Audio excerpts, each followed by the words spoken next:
Hoje, quarta-feira de cinzas, o início da quaresma, entrevista especial ao Radar Noticioso, ao vivo aqui no nosso estúdio.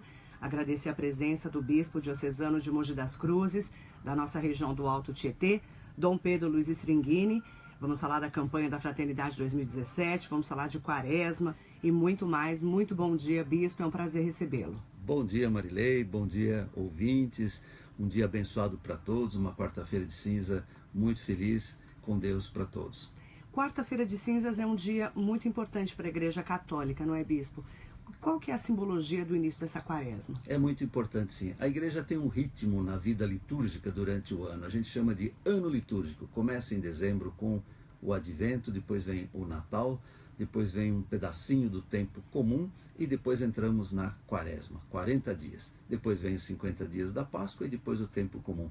E a quarta-feira de cinzas que segue logo após o Carnaval, que são dias de mais distensão, lazer, divertimento. Muitos também fazem retiros, como os nossos rebanhões aqui em Mogi das Cruzes e todo o Alto Tietê, mas são dias mais de lazer e depois um tempo para a igreja de maior reflexão, até de penitência, de conversão, de confissão, e este gesto simbólico de, na missa de hoje, ser abençoada a cinza e as pessoas, nós recebermos, e a gente recebe também, quem celebra, a cinza na nossa testa para lembrar de que somos pó e que pó um dia tornaremos a ser.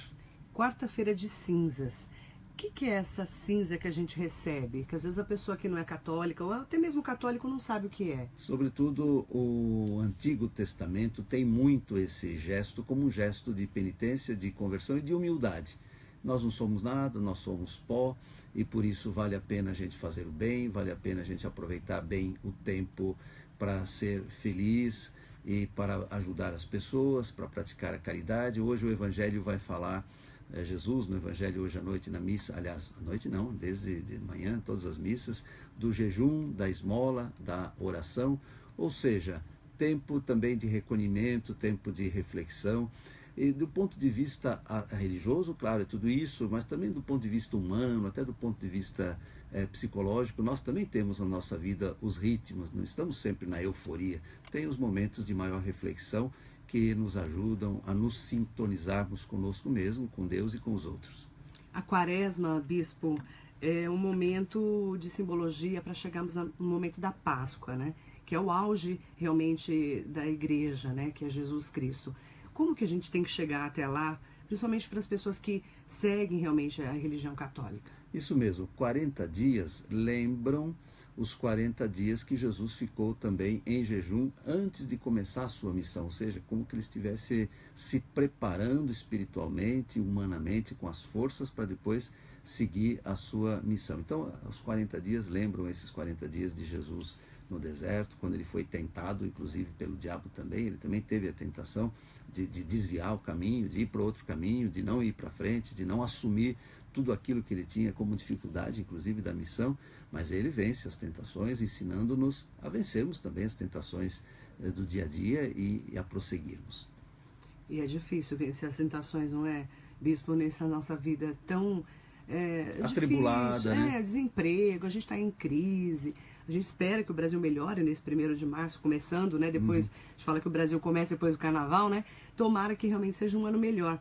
Mas com tantos problemas, às vezes a pessoa cai na tentação, né? Sem dúvida nenhuma, a tentação de desanimar.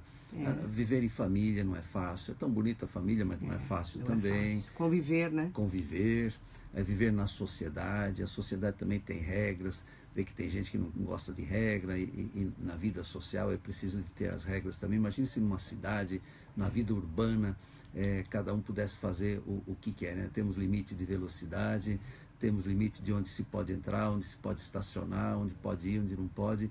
Ou seja, a vida é assim, é um segredo aprender a viver, e aí que a religião também vai nos ajudando, a prática da religião vai nos ajudando a moderar esses impulsos da vida. E cuidar do nosso dia a dia para que a gente consiga, pelo menos, ter realmente, para quem crê em Jesus Cristo, né? A gente fala muito disso nesse termo de religião, mas assim, para quem crê em Jesus Cristo, de que a gente tem que ter essa fé, não é, Bispo? A gente fala muito de fé, e fé para cada pessoa é de uma maneira, né? O católico é a fé realmente em Jesus, em acreditar nessa força maior que é Deus. A fé cristã é seguir Jesus Cristo, e neste tempo da quaresma se segue os passos do Cristo sofredor. Por isso tem a Via Sacra. Via Sacra são 14 estações que se celebram nas igrejas como devoção popular, não é na hora da missa, em outros momentos. 14 estações são 14 passos daquele sofrimento de Jesus, desde que ele foi condenado, recebe a cruz, depois toma a cruz, cai pela primeira vez, encontra sua mãe, encontra a Verônica. São os passos, 14 passos, até que ele morre e é sepultado. Então a quaresma é um tempo que se recorda muito o sofrimento de Jesus, mas é claro, com muito realismo o sofrimento, mas naquela esperança e naquela certeza que depois da morte vem a ressurreição. Por isso que o tempo da ressurreição é um tempo maior, de 50 dias e não de 40 dias, o tempo da Páscoa. Que a gente vai chegar lá na Páscoa, aí sim, a ressurreição, que é o momento mais importante da igreja, não é? É o momento mais importante, porque é a vitória da vida, é a vitória de Deus e a vitória do ser humano também. E aí é com festa que se celebra. Nesse tempo da quaresma, o próprio paramento que nós usamos é um paramento roxo. Depois, no tempo da Páscoa, usamos o paramento branco, dourado, festivo. Isso tudo tem a simbologia. Tudo tem a simbologia, sem dúvida nenhuma. E a igreja é feita assim, né, no nosso dia a dia. Essa simbologia do Pai, do Filho e do Espírito Santo, para quem acompanha bem a religião, que é o meu caso, eu sou católica. Mas assim, para as pessoas que não são católicas, qual que é a mensagem da quaresma, assim, de falarmos de sofrimento, mas principalmente dessa graça da ressurreição? Para quem não é cristão, a maioria porque quem não é cristão católico é cristão evangélico, mas tem os que não são, os judeus, os muçulmanos. Sim. E as pessoas que se declaram ateias, claro. E as pessoas que não são cristãs, elas olhando para nós, elas deveriam ver em nós alguma coisa diferente, um bom exemplo, e um exemplo que toca. Ou às vezes um contra-testemunho, quando eles olham para a gente e vê os nossos erros, falam, bom, não vale a pena entrar nessa. Quando vê o bem que podemos fazer, aí fala, bom, alguma coisa de bom tem aí nesse povo que é diferente da gente. Então, do lado de dentro para fora é o testemunho que a gente pode dar, um testemunho do amor de Deus e da bondade de Deus. E somos todos humanos, todos podemos errar, mas existe essa coisa do pecado, né? É errar, mas podemos realmente, a gente sabe que Jesus Cristo, né, e Deus, e nós temos essa história, né, do pecado. Como é que funciona o pecado nesse momento? Eu penso que a humanidade toda, cristão, não cristão, todo mundo tem a consciência do que é bom e do que é ruim, do que é o bem e do que é o mal. Agora, na igreja, sim, tem isso que nós chamamos de graça, de vantagem, vamos dizer, do ponto de vista humano, do ponto de vista religioso, a graça de Deus, da gente poder sempre recomeçar, ou seja, se reconciliar a partir do erro que a gente comete, em todos os sentidos, em casa, por exemplo. Imagine se a família não se reconciliasse, parava tudo aí. Com a gente mesmo, se a gente não se reconciliasse, e com Deus, e a gente acreditando de que Deus nos perdoa, por isso que Deus, o Pai, mandou o Filho Jesus Cristo para redimir, para salvar o mundo, e o preço foi alto, o preço do sangue dele, quer dizer, quem dá a vida para salvar a humanidade. Ou seja, nós acreditamos na salvação e nós acreditamos no perdão e, portanto, na possibilidade de sermos melhores também, porque se Deus nos perdoa, se nós sabemos que podemos ir para frente para dar passos novos. Nós estamos conversando hoje com um convidado especial, Dom Pedro Luiz Stringini. Nós temos o início da quaresma, que é uma simbologia muito importante para a Igreja Católica. Hoje, às 20 horas, tem uma missa celebrada na matriz aqui de Mogi das Cruzes, na Catedral de Santana. E hoje nós temos essa simbologia também da campanha da fraternidade, que o bispo hoje veio trazer para a gente o lema e o tema da campanha da fraternidade. Quais são, bispo? Para este ano, o tema da campanha da fraternidade, mais uma vez, não é a primeira vez, é a 8ª vez, sobre ecologia, meio ambiente, fraternidade, biomas brasileiros e defesa da vida. Vê que é um tema social. A campanha da fraternidade sempre traz um tema um problema, por assim dizer, social. Não é só um assunto que se escolhe, vamos refletir sobre tal assunto porque o assunto é interessante. Normalmente é um assunto relacionado a um problema, quando se trata da problemática dos indígenas, por exemplo, porque tem sofrimento dos indígenas. Quando se trata da problemática da saúde, é porque o Brasil tem problema na área da saúde. Quando se trata da questão do meio ambiente, é porque também há degradação do meio ambiente, há um cuidado a se ter com o meio ambiente, e a igreja até tem insistido bastante neste tema, sobretudo também motivado pelo Papa Francisco, que há 2 anos escreveu aquela encíclica chamada Laudato Si, louvado sejas, meu Senhor. Ele parafraseia a oração de São Francisco, que era um santo lá do século XII, portanto muito mais antigo, e que já tinha esta visão da natureza, esta visão ecológica. E esse ano, então, mais uma vez, a igreja no Brasil, a partir da CNBB, Conferência Nacional dos Bispos do Brasil, que tem a sede lá em Brasília e que dá orientações para a Igreja Católica no Brasil, trouxe esse tema e sempre tem um lema. O lema sempre é bíblico, e o lema bíblico desse ano é cultivar e guardar a criação. É do livro do Gênesis, capítulo 2, versículo 15. Nós falamos muito em fraternidade, biomas brasileiros e defesa da vida. O que é um bioma brasileiro para as pessoas que não estão ligadas nessa área? É verdade, entra esta palavra que é um pouco diferente. Diferente, né, do nosso dia a dia. E sobretudo porque também não pode confundir. Bioma é com B, né? É com B, porque tem a doença que é mioma, né? Então não pode confundir. É bioma, biologia. Bio é vida, por isso biologia é da vida.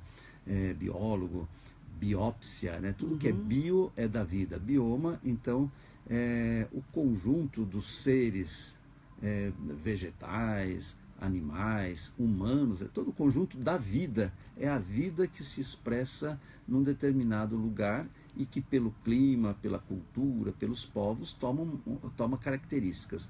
No Brasil, então, são declarados oficialmente, a campanha da fraternidade parte desse princípio, 6 biomas, ou seja, 6 conjuntos de seres vivos no Brasil.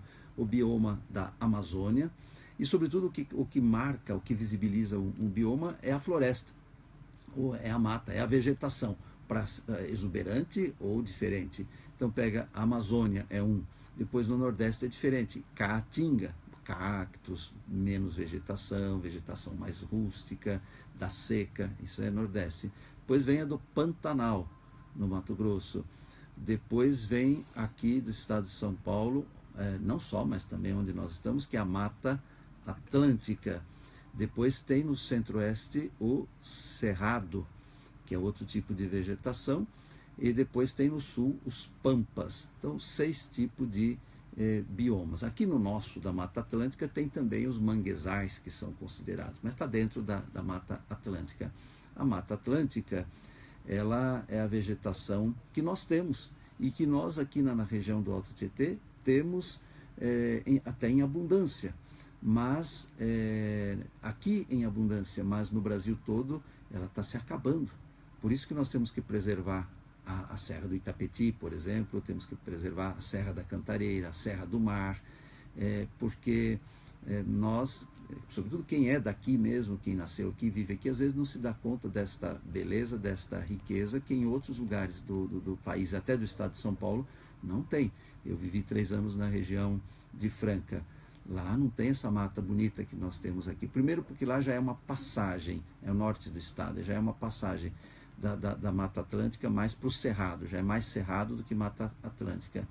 Mas é muito devastado por causa a região de Ribeirão Preto, todo o norte do estado de São Paulo, por causa dos canaviais, também por causa do eucalipto, que foi entrando em muitos lugares. E nós temos aqui, então, a vegetação da Mata Atlântica de forma ainda abundante, exuberante, e temos que defender.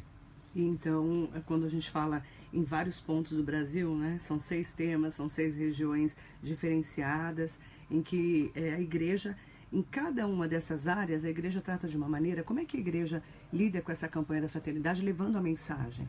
Este livrinho que eu tenho em mãos aqui, que se chama Texto Base, ele traz tudo isso. Ele, aliás, fala de cada um dos biomas. E a campanha da fraternidade, ela já é realizada há 54 anos. Numa primeira fase, até 1972, eram temas mais ligados à vida interna da igreja, a participação, a renovação da igreja, porque era o tempo do concílio. Então eram temas muito, repartir o pão, dar o testemunho de fraternidade, era muito mais voltada para temas internos. Depois começou a ter temas mais na linha dos problemas sociais, trabalho, saúde, educação, etc. Depois, temas existenciais, a mulher, o negro, o indígena. Então são já 50, com estas 54 edições da campanha da fraternidade, que vem aí junto com a quaresma. Não é muito fácil fazer a ligação das duas coisas, porque tem gente que não gosta na igreja, tem gente que gosta, atrapalha a quaresma. E tem gente muito adepta da campanha da fraternidade que fala, a quaresma tira tempo da campanha da fraternidade, deveria ser em outro momento. Então, esta junção, muitas vezes, ela não é bem entendida. Como é que a gente pode entender? Primeiro que a igreja tem o seu ritmo de celebrações, as cinzas, por exemplo, hoje, depois quando chega a Semana Santa, cada coisa da Semana Santa, o lava-pés, a Sexta-feira Santa da Paixão, a Vigília Pascal, tudo isso. Agora, os temas da campanha da fraternidade são menos para a gente refletir naquele momento da celebração, mas é mais para fazer isso que nós estamos fazendo agora. São temas para toda a sociedade. Não precisa ser católico, não precisa nem ser cristão para falar da ecologia, ou seja, problema da humanidade, para falar da saúde. Não precisa ser cristão, não precisa ser católico, todo mundo vai se preocupar com a saúde. Então, é o serviço que a igreja quer prestar à sociedade, trazendo essa discussão no âmbito da sociedade, tanto que amanhã à noite, às 20 horas, nós vamos refletir sobre tudo isso na Câmara Municipal de Mogi das Cruzes, na Câmara dos Vereadores. As outras câmaras municipais dos municípios aqui do Alto Tietê, em geral também Poá, por exemplo, Itaquaquecetuba, também fazem esta reflexão da campanha da fraternidade. As escolas, o Colégio Dona Placidina, por exemplo, todos os alunos, desde os pequenos aos grandes, refletem e rezam e celebram o tema da campanha da fraternidade. Há muita maneira da gente rezar e celebrar também a vida no planeta, a natureza. E começa lá pelo livro do Gênesis, esse cultivar e guardar a criação. De onde que se tira desse versículo 15 do capítulo 2? É quando conta que Deus criou a natureza, Deus criou o mundo e Deus fez um jardim. Até o profeta Isaías depois ele fala, Deus criou o mundo para ser terra habitada e não para ser um deserto. De fato, Deus criou um jardim. Nós é que destruímos este jardim. E Deus colocou o ser humano, homem e mulher, que ele tinha criado, Adão e Eva, os primeiros, para guardar e cultivar a criação. Aí, claro, depois logo já entra toda a história do pecado, e a história do pecado já entra por aqui, mesmo, toda uma simbologia bonita, uma história bonita, quando diz assim, então Deus entregou essa maravilha para eles, pode cuidar. A Bíblia diz que eles estavam nus e que não se envergonhavam, depois do pecado ficaram com vergonha.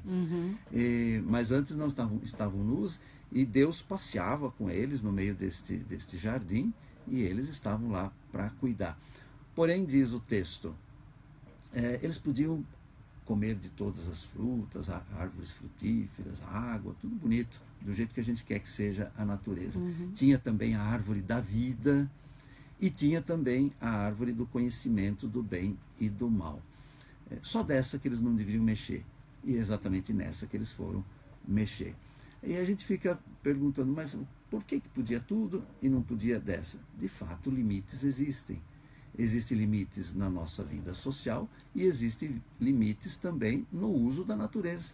E hoje a gente pode entender que, de fato, essa beleza que está aí, a natureza, pode usar, tem frutas, tem vida, mas não passe do limite. Se passar do limite pelo lucro, pela ganância, pelo egoísmo, aí vem a destruição, que é um pouco o que está acontecendo. Então hoje dá para aplicar bem esse livro do Gênesis à situação de hoje de degradação da natureza, porque a degradação da natureza é também a degradação do ser humano. E cada padre vai levando, através da mensagem de Gênesis, essa interligação com os biomas e com a natureza. Exatamente. O texto base ajuda isso.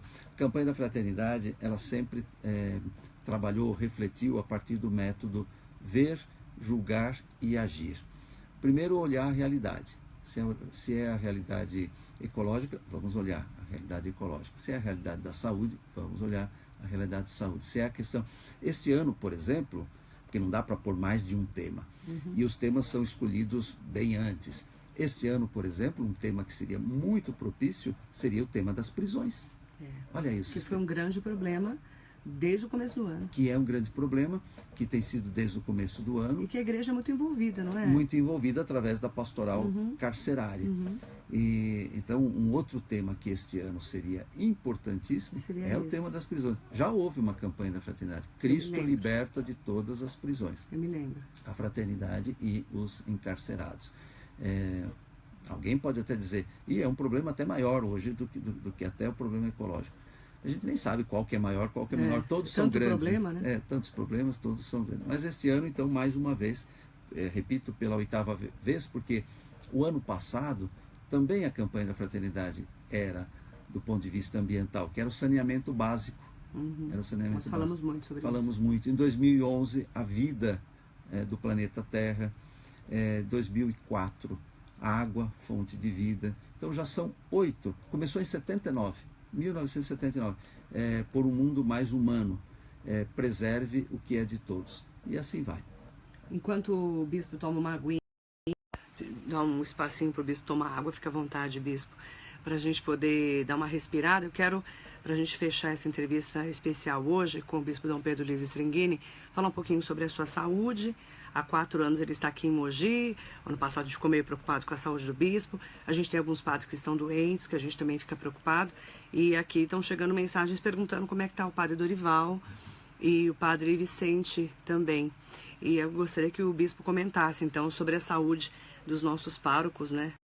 E, é claro, sobre a sua saúde. Como é que o senhor está, bispo, de saúde? Então, o senhor está com 63 anos, 63 anos. Deixa eu falar primeiro da saúde desses padres. Padre Dorival tem mais ou menos a minha idade, 60 e poucos anos. E ele está fazendo, sim, tratamento de próstata. Esteve alguns dias no hospital fazendo os exames. Agora, no carnaval, voltou para casa, mas não está celebrando. Outros padres que estão, sobretudo os da catedral, que estão ajudando lá no Santuário Sagrado Coração de Jesus.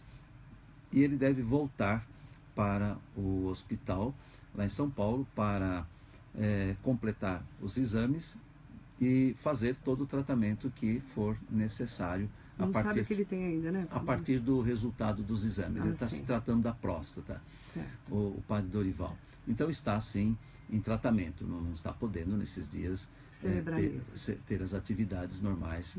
Ele que é muito ativo, porque ele cuida da paróquia e também cuida da administração da Faculdade de Filosofia e Teologia Paulo VI, que agora já funciona no prédio novo. Padre Vicente Morlina, ele já completou 89 anos. Fez uma cirurgia de intestino lá no Hospital Santa Catarina, de São Paulo. Foi muito bem, mas depois teve um problema de coluna, teve que fazer uma outra pequena, menor, esta da coluna, mas teve que fazer também, e agora está em repouso. Tem saído até um pouco de casa. Ele é bastante resistente e bastante cheio de energia. Padre Vicente, nós todos conhecemos, esse que trabalhou a vida toda pelo idoso, foi membro do Conselho Estadual do Idoso. Depois temos também o padre João Rosa, que já está com 85 anos, está sendo cuidado, está sendo cuidado pelas irmãs da Ursulinas, do Colégio Dona Placidina, e ontem ainda a irmã Ana Cristina mandou mensagem dizendo que ele foi internado no Hospital Santana com problema respiratório. Temos o padre Atílio, que também já tem uma boa idade, já tem mais de 80 anos, do Santuário Mãe do Divino Amor, e tem todas as obras sociais no Butujuru, que ele é o mentor e é o presidente, de certa forma, acompanha na medida do possível. O padre Sidney Kenji ajuda, porque é o pároco lá do Butujuru. então está se tratando também. Enfim, temos alguns padres idosos, né? Idosos eu chamo de patriarcas, né? É o padre Vicente, o padre Atílio, o padre João Rosa e o padre Giovanni de Itaquaquecetuba, um italiano que já tem também 80 anos. E eu estou com 63 anos e tenho que cuidar, assim, de uma série de coisas. Hoje mesmo vou estar com o Dr. Zanin, agora às 10 horas, que né? ele é fisioterapeuta e está me ajudando aí umas dores que andei tendo, tipo nervo ciático, essas coisas. E o coração? Mas segunda-feira volto, fiz exames esses dias, estou recolhendo o resultado dos exames para segunda-feira levar para o Dr. Roberto Calil, lá em São Paulo. Que é o seu médico. Que é o médico que tem me acompanhado, sim, desde 2012 foi a primeira vez que eu vim. Aliás, desde 2010, logo que eu fiquei doente em Franca, já me jogaram, graças a Deus, nos médico, braços, né? do Dr. Calil, que é um ótimo médico, sim, hoje referência até. Então, estou... E o que o senhor tem no coração, bispo? Que já me perguntaram, não soube explicar. Eu tenho um problema hereditário, congênito, porque a família da minha mãe é uma família de cardíacos. A própria minha mãe. Por isso que tão novo o senhor teve problema. A minha mãe tem problema de coração, está cuidando sempre, sim, está bem. Mas ela está bem, sua mãe? Está bem, 83 anos, mas tem problema de coração. Tem que ser cuidada. Tem que ser cuidada. E eu já tenho mais 2 irmãos que depois de mim também já tiveram problemas, ou seja, nós temos esse problema hereditário. Então tem que cuidar melhor da saúde. Mesmo, sim, sem Mas dúvida. o senhor está bem? Estou bem. Então tá bom. Bispo, eu quero pedir para o senhor deixar uma mensagem especial para os nossos ouvintes, para quem nos acompanha também pelo Facebook, aqui na minha fanpage Marilei Schiavi. Qual que é a mensagem que o senhor deixa? Bom, eu sou discípulo de Dom Paulo Evaristo Arnes, que morreu há 2 meses. Ele foi o bispo cardeal arcebispo de São Paulo, que me ordenou padre em 1980. Ele faleceu agora em dezembro deste ano com 95 anos. E ele sempre deixava a mensagem da esperança, que a gente nunca deve perder a esperança. E eu penso que essa mensagem pode nos ajudar a todos, a cada um, as nossas famílias, a termos esperanças de dias melhores, de situações melhores, de harmonia, e depois esperança também para a nossa sociedade, para o nosso Brasil, para a nossa igreja, e neste tema da campanha da fraternidade, que a gente possa cada um fazer a sua parte, porque não é só refletir o que o governo pode, deve fazer, as leis, a gente mesmo começar em casa, ter o cuidado. Eu penso que nós poderíamos avançar muito na coleta seletiva, essas garrafas de plástico, garrafa de vidro, papelão, isso não deveria ser nunca misturado com aquilo que é orgânico, que isso sim pode ir lá nos aterros sanitários, nos lixões, mas o material reciclável não deveria ser misturado, deveria ser separado.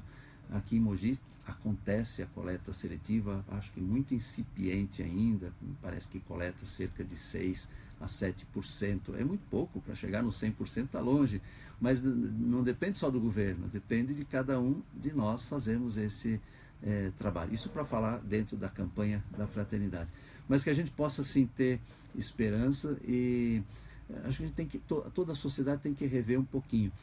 A sociedade está muito agressiva, tem gente se agredindo com muita facilidade, dentro de casa para começar. A gente pega o jornal, vê cada coisa de pessoas que tiram a vida uns dos outros, e eu fico sempre me perguntando, mas essas pessoas não são católicas, não são cristãs, não são pessoas tementes a Deus? Então a mensagem que eu deixo um pouco é essa, de que a gente possa serenar o coração da gente e ter mais paciência uns com os outros, gostar mais de nos encontrarmos uns com os outros, de sermos gentis, de sermos fraternos, de sermos tolerantes. A sociedade está muito intolerante, ideologicamente muito intolerante, um país dividido, quem é de um lado, quem é de outro. Não, nós podemos ser, cada um pode ter a sua ideologia, na política pode haver adversários, mas não inimigos, que as pessoas não sejam inimigas umas das outras. adversário, pensar diferente, cada um pode pensar, mas que a gente possa respeitar o pensamento uns dos outros.